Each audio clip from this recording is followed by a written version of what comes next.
From Chicago, it's Katy, Hogan, and Michael James, and we welcome you to another edition of the Live from the Heartland show. And when we say we welcome you, we include all citizens of the world, all friends, neighbors, family, etc. This is edition number 79 of what we've been calling Heartland at Home during the time of the pandemic. It's for the week of December 4th, and we will be talking with guests Pam and Lon Reichert of the Eco Justice Collaborative, as well as Vicky Cervantes filling us in on Honduras's election last week. Good morning to you, Katy. How are you doing today? Well, I'm good. I wonder if some of our listeners missed us last week. It was Thanksgiving. Did you have a nice Thanksgiving, Michael?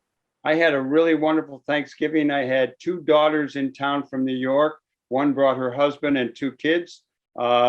And I had a number of other people, family living here. We had a great time together. It was a nice few days. I also had a nice Thursday day with my family. Both the nieces and nephews and their kids are really a joy to spend time with, I've got to say. And I wish I had more times with them, actually. But I was very grateful for a Thanksgiving that was full of family.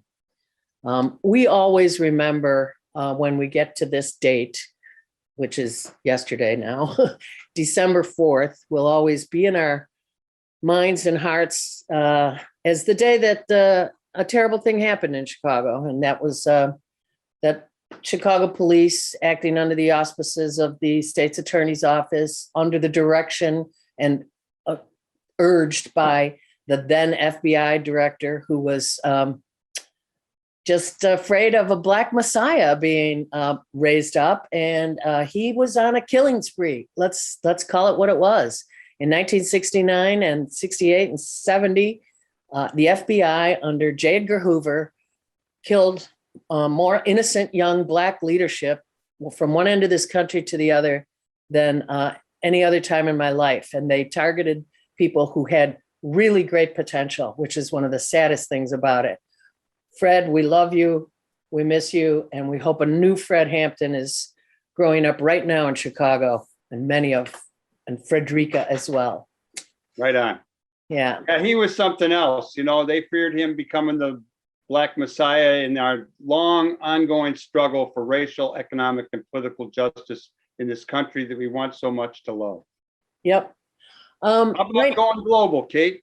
Well, right now, I'm not going to go global because we got so much going on as we prepare for the Supreme Court to overturn Roe, which seems imminent. The midterms work of 2022 stares us right in the face. I think it was the Washington Post I read earlier that gave us 341 days till the midterm elections. Really important for people to understand that it's time. It's time to get active. And in a little holiday miracle, Congress approved a stopgap spending measure to keep the federal government running. The only one the only Republican, of course, that voted for it was our own local representative, Adam Kissinger. So there's that.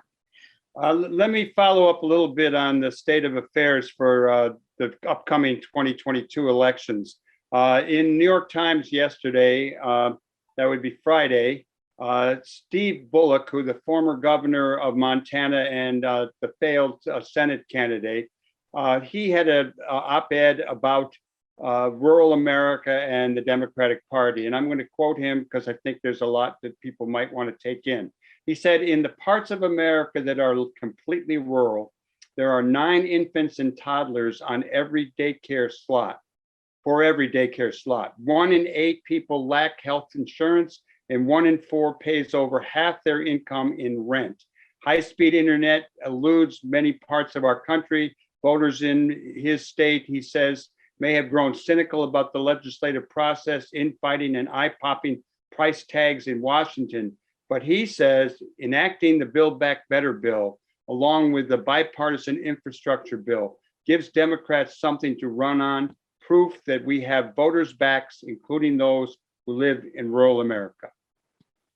Yeah, that's a good observation, and thank you, Steve Bullock, for sharing it. We are still under the thrall of COVID, And we have this new variant, Omicron variant.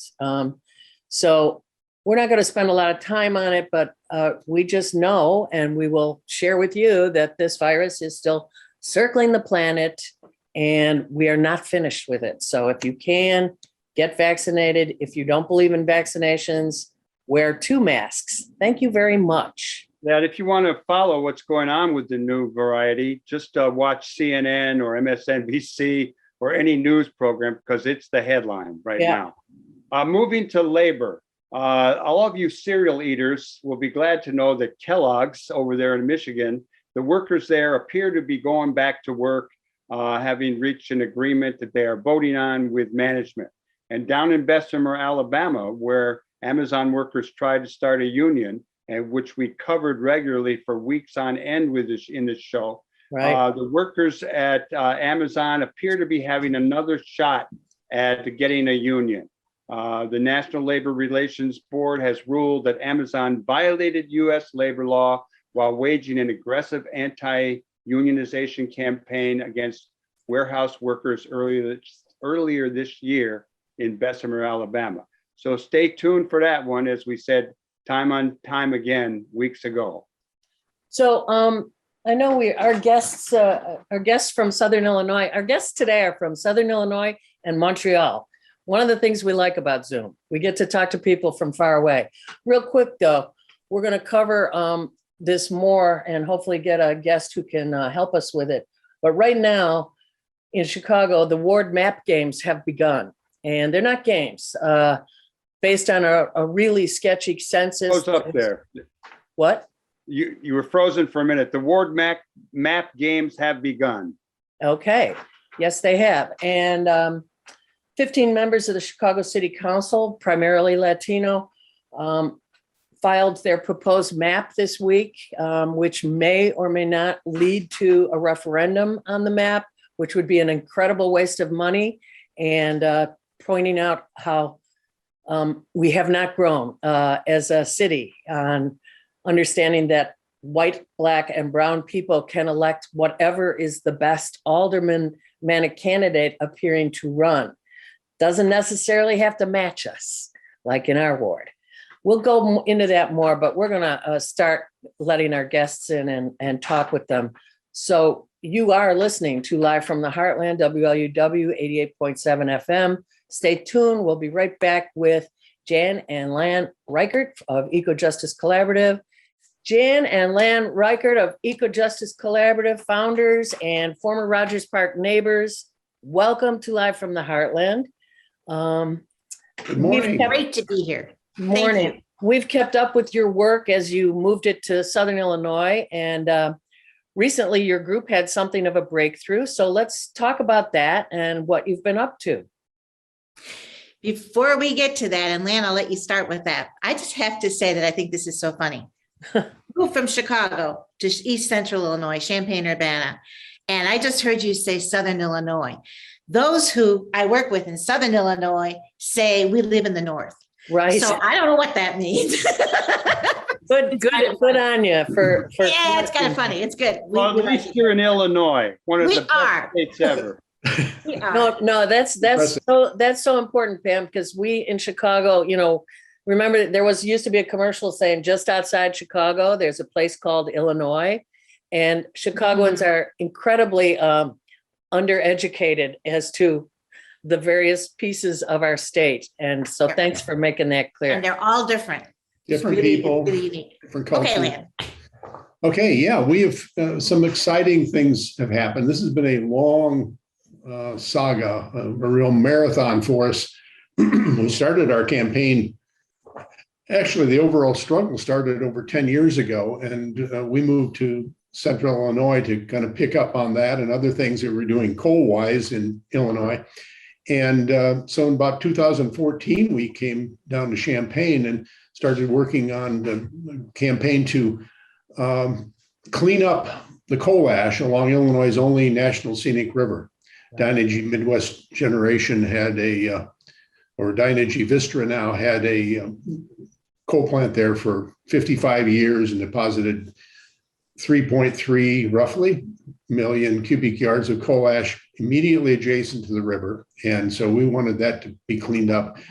And we started this, we put in literally thousands of hours, and you start a campaign like this and you have no idea where it's going to go, and know that it's likely not going to be fully successful. But as of, well, I think it was June when an interim order came through from the Attorney General's office, and Dynegy has decided to move their ash away from the river, out of the floodplain into a landfill they're proposing on site. So it's a huge, huge victory, and it almost caught us off guard, like the dog catching the car. You know, oh, it happened. So, well, I received, I get some of your, I get your sends, and the public information meeting that's to be held, is it next Thursday, December 9th? Yes. In Danville is one result, a big result of the work of both you guys, Eco Justice Collaborative, and your mates at Prairie Rivers Network. Great. And I would bring in Earth Justice as well. Earth Justice as well. Has a Chicago office, and they're top notch as our Prairie Rivers Network. And so, yeah, we'll have this information meeting that is going to be virtual. We don't have that information yet, so anybody can participate. And the purpose of that meeting essentially is to better understand the plans and the proposals that Dynegy has for moving its ash, to make sure that it's done in a way that protects the river, doesn't harm the residents, you know, through polluting, air pollution, et cetera, is safe for workers and the like. So I think it's really important. We're this far along in the campaign. You don't want to drop it and say, let it be with the company, and whatever they say they're going to do is good enough, right? You want to be there like a watchdog. Actually, I was very impressed reading that, because you are now in advance of that meeting. You've also got a couple of meetings, I think today and Monday, to help educate the activists about how to, you know, keep our eye on the prize, as it were, and the feet to the flame in terms of, for example, if there is going to be a landfill where this coal ash goes, it better not leak, right? So it needs to be built correctly, and you need probably eyes on that. You know, we have a long history of coal in Illinois. How much, and has the coal ash been dumped just willy-nilly into the watershed before this? well, in the past, there were no regulations. It was not regulated. And so industries, much like our sanitary landfills years ago, you found a place in a low-lying area and you dumped it. And virtually none of these are lined, and most all of them are leaking into the groundwater or directly into the streams that pass these power plants. So there's in excess of 80 different places in Illinois. Trying to get an exact number is not entirely easy, but it has been happening. One of the byproducts of our work, amazingly, was we developed a relationship with local legislators, our state senator, state representative, and a state representative in Vermilion, bipartisan group. And our state senator sponsored a Coal Ash Pollution Prevention Act, which is now really the operable guidelines or regulations that are covering the whole state of Illinois and all of the plants that are now trying to close and deal with their coal ash. I just want to follow up a little bit more on the history of coal in Illinois, because, you know, it's in the news these days, a lot of talk about coal and moving away from it. How successful have we been here in this state? You know, we go way back to Mother Jones and the strikes, Yes. and bringing in strike breakers. You know, there's a long history. Jeff Biggers, who's been on this show, has a great book about coal in Illinois. Just a little brief for our listeners. Reckoning for Eagle Creek, Jeff's book. It's a good read. I highly recommend it. Well, you know, you're right. And I think one of the reasons we enjoy the two of you so much is because you have that history and you've got that labor focus. And I think that just enriches everybody's understanding. Without going back that far, because I think that'll take a while, but I would like to say that Illinois ranks fourth in the production of coal in this country. We provide 7% of the coal. But here's what's Did you say unique. 7? Did you say 7? 7%. Okay. 7%. Here's what's unique about us. And I think this is unique, that while we are a huge coal producer, only 20% of the coal mined in the state is used here in Illinois. And most of that is for the one coal plant, Prairie State Coal Plant in southwestern Illinois, about 36 miles from St. Louis. And the reason for that is because in the 1990s, the air pollution, excuse me, what am I going to call that land? The Air Quality Control Act, if I have that name right, was amended, and it regulated pollutants that made it more expensive to burn coal. Because you had to buy the pollution control equipment. This is really sulfur dioxide at the time. And so in their inimitable way of doing things, all the coal operators said, you know, it's too expensive to put pollution control equipment on our older plants. Instead, we're going to buy the cheaper coal from Wyoming. And so that's what has happened. So now we are an export. You know, most of our coal is exported, and we happen to use most of it in the southeastern part of the states, and the rest of it goes overseas. About 18 to 20% of that goes overseas. So when I hear Michael say, where are we headed with this coal thing? Everybody, I think, admits, everything I read says the same thing. Coal's on its way out. I believe that. But we in Illinois are in a unique position because, one, we didn't mine our coal when, you know, the air pollution standards came out. It sat in underground. It's high energy coal. It's easy to get because it's close to the surface and you can, you know, easily mine it with longwall mining techniques. And we have markets overseas. So I don't see our coal. It's like it has a history of kind of nosediving and bombing, and then it rises from the ashes like a phoenix, and it goes boom again and rises like the ashes again. And I wish I could say, I know the industry doesn't like me to say this, but I wish I could say coal in Illinois is not going to be mined in the near future. But it sounds like you're telling us the real story, and actually it poses a really interesting question, given energy and the fact that we're, you know, the fossil fuel question, all of that. So this is a good education. Michael, you had a question, I know. Well, I do have a question. I'm not sure it follows right, but I was going to ask about the Climate and Equitable Jobs Act that Illinois just passed, and your reaction to the legislation and its potential. Huge potential. I'm going to say that it is because I worked on it, but I was not key to its passage. But it has a huge equity component, and that I think can set the standard, you know, nationally. So it's going to put us on a path to 100% renewable by 2050. It has a formula for closing down coal plants and natural gas plants.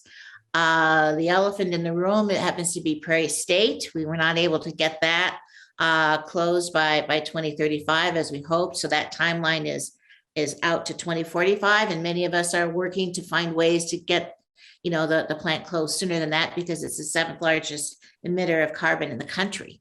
So it's huge. But there's a lot of money going into to helping fossil fuel workers transition from coal to clean energy jobs. There's a lot of money going in to help contractors and, you know, disadvantaged contractors make sure that they are able to participate in the green energy economy by mentoring and access to credit and overcoming some of the systemic barriers that prevent them from doing so. There happens to be money that's helping fossil plants transition their sites to solar energy. There's a lot of good things in it. really a lot of good things in it. That's terrific. I hope we had a few people on the show when the budget was being passed, our own state reps, and Kelly Cassidy, for example, worked hard on that one.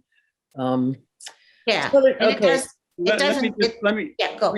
I want to follow up with, the question of nuclear energy. We're all talking about moving to green energy. And at the same time, we hear a lot of reports from people about kind of reviving nuclear energy as safe and clean, non-pollutant, and not as dangerous as it used to be. So I've heard this a few times. What's your take on it?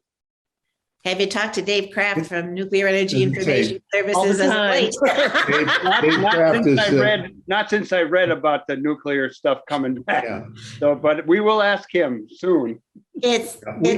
We're not supporters of nuclear energy overall, and it does keep coming up as a clean energy, and we all know how many impacts there are associated with it, just getting a plant up and running, and the costs involved. It's not happening anytime soon, I don't think, and it just keeps coming up, kind of like carbon capture. It's always there. It's always getting money, and who knows? I don't know what will happen, but we're not a big supporter of it. We don't think that's the solution. Good. So No. can I just, not going only to Southern Illinois, but also from mid-state down, we were always raised here in Illinois believing that that's some of the richest soil in the country, and some of the richest soil actually in the globe, at least for a while.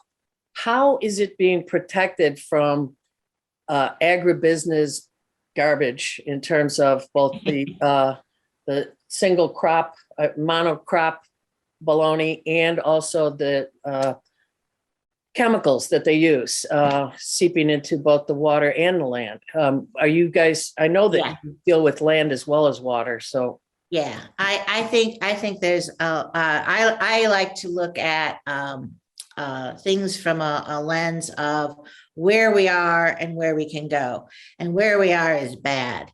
It's like right now, the agribusinesses control a lot of what farmers do and cannot do. And, and then there's global trade. It's like gone are the days when a farmer can say, I can make a living by raising and growing food, right? So we're like hugely into commodity crops. And 75% of our state is in ag land. But there are a lot of good things happening that I think can change this. The regenerative agriculture movement is gaining steam, and that helps educate and bring farming into a place, educate farmers and bring farming into a place where they can stop producing the monocrops and have incentives to do things differently and diversify their crops, potentially produce local food, eliminate, the food apartheid that we see in our part of the world down here. And the federal government already has doubled its incentives for climate smart practices. And if the Build Back Better Act ever gets approved, it has a whole host of other things in it that will further incentivize that transition. And I think now there are folks that are beginning to say, I'm going bankrupt. I can't, the only way I can make a buck is to get bigger, right? Then I get the subsidies. So something's wrong with that picture, right? And I'm not all that interested in farming conventionally. It's kind of boring. You do the same thing all over and over again, right? So there's a thought that there's a lot of brain drain that's happening from these rural communities. Plus, there's foreign investors coming in. So I mean, the whole picture is really bad. But I'm seeing some hope right now that we are on this cusp of change. And I think people are ready for that change for a whole host of reasons. People are there's a local food movement that's going to drive demand for locally produced food, et cetera, et cetera. So, and I'm working with, and maybe this is what brought the conversation about with a group called REAMP, which is a network of about 150 organizations, environmental organizations and funders, and they have made regenerative agriculture a priority, recognizing that our 9-state region contributes about 4% of all global emissions just from the 9-state agricultural footprint. And so we've just done a report. It's going to be released on December 13th. And together, I'm hoping that folks from the 9-state region, we've already held a meeting and people are energized and excited about this. We'll begin to tackle that through education, working on the Farm Bill, and coming up with policies that help make that transition happen. You use the term "where we can go," and I'm going to use that as a segue into ending dependence on fossil fuels. Has long time been a goal of environmentalists, long time being decades. So what is the next biggest hurdle to achieving that? Everything. Yeah, I think many people think moving into, renewable energy is certainly a key piece, and it's hopefully going to gain a lot of momentum. I think the market's going to support that. As we know, our legislators are a little bit behind on that, and certainly nationally and in many states. I think one of the key issues we have to grapple with, and this is on a worldwide basis, but that is our consumerism. It drives so much of the energy use and the fossil fuel use, both in production and transportation, as well as extraction of resources. And that's a tough one. It's hard to be optimistic that, society, especially Western societies, are going to we throw the term sustainability out to the point where it's meaningless at this point. So where do we go? We've got some big problems, and I'm not sure we have an answer. Well, Go ahead. well, Pam. we need to divest from fossil fuels too. I think that's something that, there's a good global movement for doing that, but I think that has to happen. And, there's money that's being thrown still into fossil fuel development. And I think one of us mentioned, carbon capture and storage. It's a false solution, and yet it keeps getting funded and funded and funded and funded. And, fracking, false solution, funded and funded, funded and funded. And so we have to find a way to change those dynamics. I'm so glad you brought that up. And I guess it brings us to a logical final question for you two, which is, how do you maintain hopeful thoughts doing this work over the many decades that you have been? I think for me, it's the small victories, the surprising victories, knowing, for example, in the Middle Fork campaign, the power of people and perseverance and truth, can win out. But, there are lots of times when I think, hey, we are in deep trouble. and it's almost hopeless. But those small victories, and knowing that, a purpose in life is to get up every morning and do whatever you can to make the world better. And you got to just keep plugging along. And, there's some incredible people out there doing wonderful work, much better work than we are. So that's what keeps me going. But you are two of the people that are doing incredible work. And we want to thank you very much for joining us this morning. I know you've got a big meeting planned that you need to go and arrange. So we'll just say thank you. And it was great to see you. Good to see you. Even though Thank you for thinking about us. Yeah. We'll see you when we're driving around central and southern Illinois. Stop in. Absolutely. All right. Okay. All right. Thank you. Bye-bye. All right. Bye-bye. Okay. Hello to Victoria Cervantes. How are you up there in Montreal? Hello, hi. I'm good. Winter is coming, but we're ready for it. You've been a frequent guest on our show over the years. Most often it's been talking about Honduras, a long exploited Central American country. we just had a real breakthrough, and it appears to be a wonderful thing where the first female has been elected the president of Honduras. She's a democratic socialist. She's the wife of the former leftist president, Manuel Zayala. And tell us a little bit about the election and who won and why we should be so happy. Yeah, it is a really big breakthrough, and it's really a victory for the people of Honduras. So Xiomara Castro de Zelaya, in the formal sense, Xiomara Castro, came to prominence as the first lady under Mel Zelaya, who was the president overthrown in the coup d'etat in 2009 with the support of the US State Department, I might add. And Xiomara, hit the streets at that time with the movement, was very visible and active. And so as the resistance built up this electoral party to start the fight on that front, in about 2011, the party Liberty and Refoundation, Libre, was formed. And so Xiomara Castro became the presidential candidate. Actually, in 2013, she was a presidential candidate, and there was fraud, and it was a new party, but there was definitely fraud. Then in 2017, she made an alliance with an anti-corruption party, Salvador Nasrallah is the politician's name.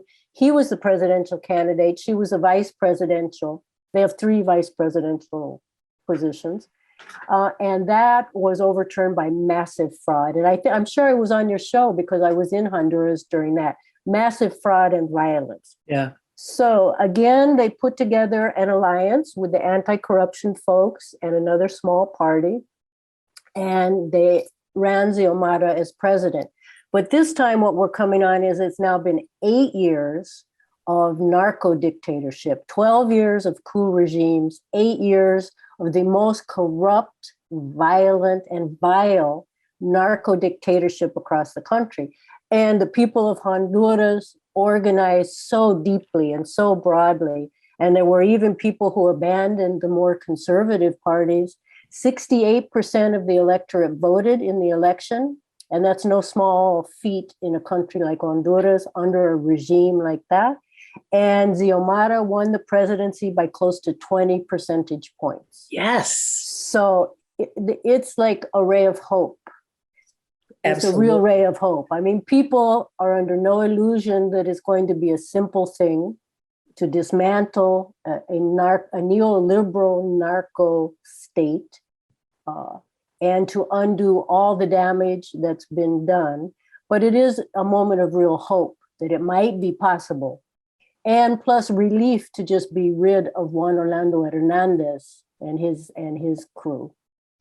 Victoria Cervantes, now that Castro has been elected president, and I believe she's inaugurated in January, what happens now before that? And what should we watch out for? What is the U.S.'s role and the role of the Honduran military? In the back of my mind, I remember the U.S. has been in there for a long time. We built a big airport down there to deal with El Salvador and Nicaragua, a lot of that stuff. Fill us in on what we fear, what we hope for before she is inaugurated as the new president. Right. So this transition period is really dangerous for the whole project of the people's refounding of Honduras, because of course the fascist narcos are still in power up until January 27th. And that means that although some of them, perhaps some people in the army and the police are seeing the writing on the wall, others will not go down without a fight and without committing as much damage as they can. Also, I should point out that the presidency is a done deal, but the congressional elections are still being tabulated, and there's some concern that the National Party and Juan Orlando's people are tinkering with those results in some way. So that's still not a settled issue as to how strong the refoundation project will be in the new Congress, in the new assembly.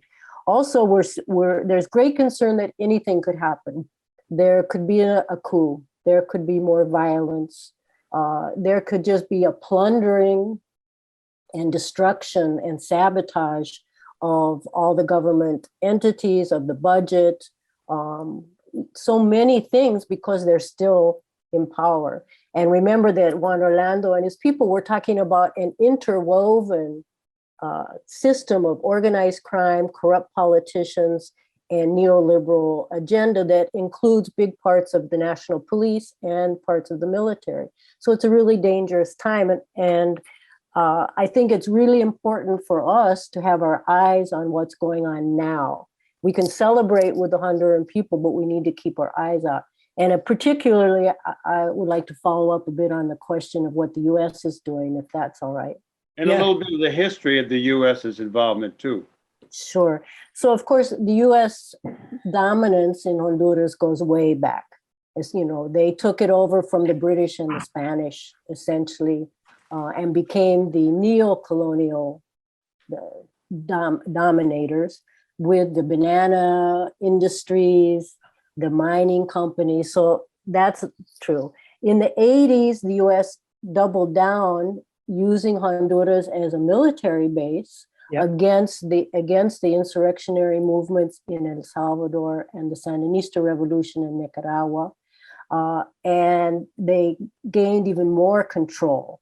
They formulated coups d'etats, they installed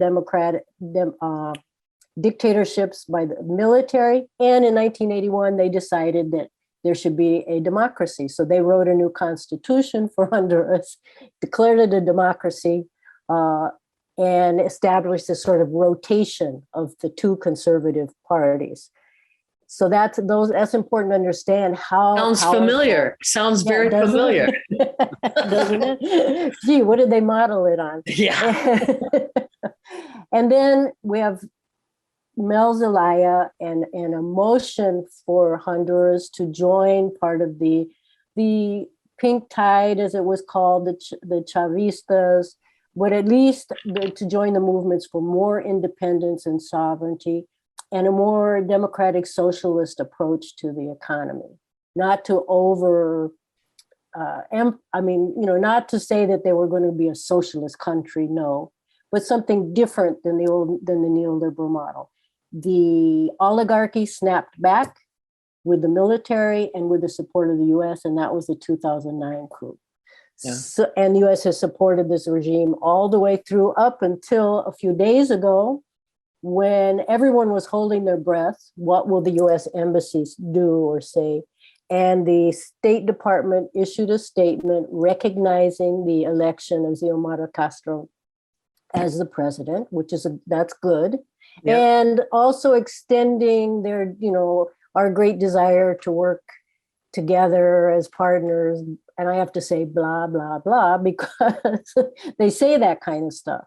But it's pretty clear that we have to be really alert in the US, because the US does not support a project that would actually dismantle the neoliberal economic system. I think the US has found the narco state to be too expensive, both politically, economically, and the push of the Honduran people out of their country by the narco state violence. So I think that's partially why they stepped back from supporting the National Party in the last few weeks, at least. But it really wasn't until everybody could see that Xiomara had won by almost 20 points that they stepped up and said they want to do this and that. I think the risk for the project, for the Real People's Project in Honduras, is that the US will use both a carrot and a stick to pressure Xiomara and the government not to go very far. So there will be more money available for some kinds of projects, and there will be pressure and elbowing her over other things, such as the relationship with China, which the State Department has already mentioned. Yeah, I wanted to hear a little bit more about that China thing, because the outgoing president just got honored in Taiwan, and the incoming president has talked about relations with China. So is that a real big issue going on in the electorate? Well, I think for the Honduran people, it's not such a big issue. it's not for their issue, Right. but for the U.S. State Department, it appears to be a big issue because it just keeps coming up. So Xiomara has said that in her first 100 days, she has a list of things she's going to try and do. One of them will be to recognize the People's Republic of China as China, the China. Yeah. In So- that, go No, ahead.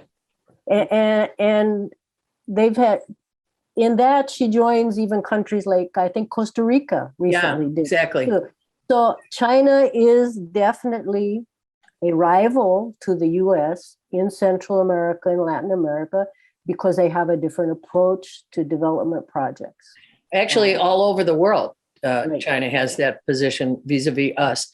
I think the Right. other thing that you, if I may, when you talked about the U.S. involvement, I think that we've just entered a new era of involvement and awareness. You know how hard it is to get Americans aware of other places on the planet. Right. And suddenly this past year or so, a bunch of Americans found out where Honduras was because people wound up on our border Right. with the thousands of folks from the rest of Central America and Mexico coming, escaping, as it were, from that exact Right. narco-terrorist kind of governing situation. And I do believe that might have something to do with the fact that the Biden administration is saying, well, we better do something. Maybe this will help get people off our borders. Right. But the other thing is just curious about what the challenges have been, if you know them, for the people of Honduras facing during the era of the pandemic. Yeah. In the pandemic, poverty grew in Honduras another like 15%, so that the current poverty rate is over 70% of the population. Now, it's been high and it has gotten higher during the years of the coup. So it was up into the 60s, but it under the pandemic, it rose significantly and desperately for people. The lack of vaccines, the corruption, all sorts of, it's like TV show level corruption of saying they were building mobile hospitals, paying state money for these mobile hospitals that then weren't really mobile hospitals. It was a tent, if any. So the money that came in for pandemic relief from internationally as well as out of the Honduran budget ended up in who knows whose pockets. I could guess a few people's pockets, but terrible corruption, terrible situation. We don't even really know how many people died because the whole health system was destroyed by the National Party starting in 2013. So it's been really, really bad. And I just want to make sure also to come back to one other point, which is in this transition period, we're facing all of this desperation, all of this hope, but there's still other unfinished business, which includes, for example, the political prisoners. And Xiomara has said that she's going to do an amnesty for some, but it hasn't been very specific yet. And I just want to really highlight that next week, one of the most important political prisoner cases is starting. And it looks like the outgoing regime is pushing really hard to rush this case into court. And we're very concerned that these water defenders out of a small village area in northern Honduras called Guapinol,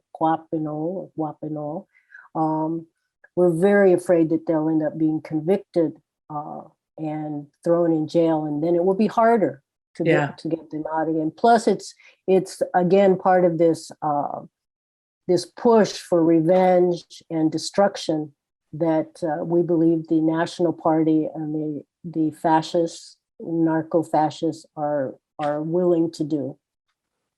Yeah. As we go out, let me ask you, you mentioned the pink tide where a lot of progressive governments were elected throughout Central and Latin America. I'm wondering if Castro's victory after a kind of a flip to the right signals anything moving to the region going to the left again. See or no? Yeah, it's a mixed bag, right? Venezuela just had another election in which the Chavismo was vindicated again. I don't know how many they have to do. They did that. Nicaragua had an election in which the Sandinistas, also the people voted yes to the Sandinista party again. Those are really important, and Honduras certainly will be in relationship with those, already is in a relationship. The parties are in a relationship. Chile is going to an election, a runoff.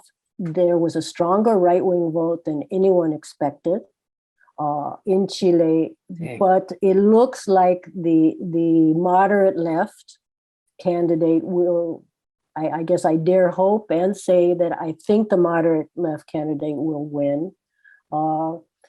Argentina is also going to another round. And I can't really even speculate for sure on what will happen. But so the pink tide is not dead. And we, of course, have the recent attempted coups and coups that were overturned in Bolivia. And in Ecuador, the struggle is continuing. Vicky Well, So, we'd like to have you back. Vicky Cervantes, we are so appreciative of your knowledge and your ongoing activism. And, on another visit, I'm going to ask you how we grow Americans like you who are comfortable in Central America. Both Michael and I have been down there, lucky for us, many times, and we need to be neighbors to our neighbors. So next time we talk to each other, maybe we'll talk about how that happens. But thank you for your time today so much.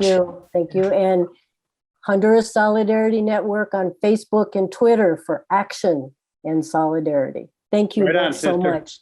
Thank you so much. Heartland. All right. Bye. Later. Yes. Bye. All right. That was great catching up with Vicky. Victoria has a lot of information. Honest to God, she's a wealth. A couple things that we just wanted to finish up with. Next week, there's a clean transportation town hall with our local State Senator Mike Simmons, Wednesday, December 8th at 6 p.m. I know it's both virtual and possibly in person, but check out Mike Simmons' website to find out about it. Clean transportation, really important. What do you got, Michael? Well, I'm just going to share that over in the 48th Ward, there is a North Side North Pole pop-up for the next 3 weekends in a beautiful building on Bryn Mawr at 1052, right at Kenmore. It's an old Art Deco building. And it's like people selling their wares and their art and their photos, including me. I'll be there this first weekend and on the 3rd. How about a quick sports page? Okay. You 20 asked seconds. what you asked me what the baseball lockout means. And I said players and owners have a couple of months to work it out or there won't be any baseball. In the immediate, the Bulls are really looking good and exciting to watch, as are DePaul and Loyola. And Northwestern University has a good team, but they lost a close one to Wake Forest. And there's a lot of football going on today. There's the Michigan-Iowa Big Ten Championship. And for those people who follow it, Georgia and Alabama is the marquee battle of the moment. I'm just a little concerned when those kids all run out onto the field. Well, I hope they don't hurt themselves any more than they would if they blah, blah, blah. Anyhow. Anyway, we are going to go out with Twin Peaks singing Our World. As we normally do for over 25 years, we've brought you live from the Heartland, now called Heartland at Home, broadcast every Saturday morning, 9 a.m. Central on Chicago's WLUW 88.7 FM, which also streams live, archived in our channel at youtube.com/Heartland Media, our gazillion Heartland shows. And we also have a podcast on Spotify and Google. Type in Live from the Heartland. And we want to thank our team, which is really small. Thank you, Michael. Thank you, but we got a big team. We got Luis Mejia down there in Veracruz. We got Lynn Norman Weiss over there in Skokie. And we have Gwen Brown over near Loyola. Yes. Thank you all. We and ask you all have a great weekend. And next week, too, we'll be back. Do good in the world. The world needs all the good that we do. All power to the people.